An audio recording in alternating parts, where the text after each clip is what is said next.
السلام علیکم. اکثر مریضان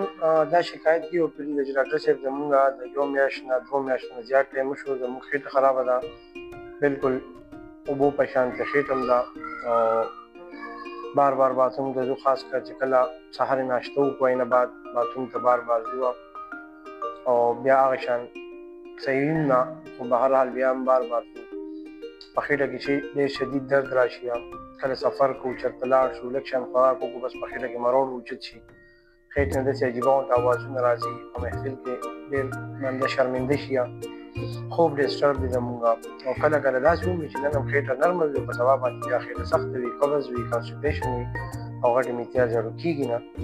د دې لپاره وي ډاکټر صاحب مونږ فلیجل او سپروفلاکساسین او بله انفیوژنز ډریپونه حکیمي علاج هومیوپیتھک دا هم ډېر زیات وکړه خو نه ټیک کېږي، او د زخم بلا ستنې پوډري ستنې مو والې کلو کې راله چې کوم دی نو ډاکټرانو بلا شي میډیسن راکړل، دوه ورځې ټیک کړي په سبا باندې بیا خراب. نو ګورئ دا چې علامات چې کوم دي دا اریټیبل باول سینډروم یا IBS ورته وایي، ساده الفاظو کې دا د کولمو الرجي ده، ٹھیک شو. نو دا څه زخم نه دی، څه انفیکشن نه دی چې انټیبیوټیک پرې وخورئ، څه داسې څه بیماري نه ده، بلکې دې ته فنکشنل ګیسټروانټسټینل سینډروم یا ډیزیز وایو چې کوم مغزو سره تعلق ساتي، ٹھیک شو. بلکې دې ته نن سبا یو بل نوم اخلي BGBI ډیزیز آف ګټ برین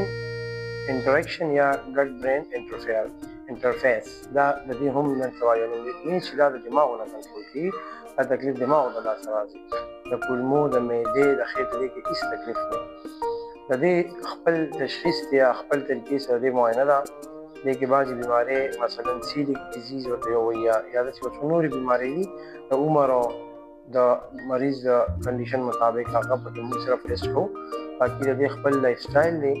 لو فوډ میپ ډایري ورته وایي، دا شان خوراک کول دي، څه خاص طریقې سره خوراک کول دي، څه ناڅه دوايانې پکې هم شته، نن سبا پکې نورې دوايانې ناشنا لیټسټ دوايانې پکې راغلي دي چې ډېر ښه ریزلټس یې دي. او زما نوم ډاکټر مهران دی او زه میډیکل او شوګر سپیشلیسټ ډاکټر یم او هم د دې بیمارو زه علاج کوم پخپله.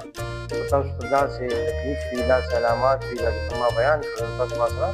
کنټیکټ کولی شئ، ما سره آنلاین کنسلټیشن کولی شئ.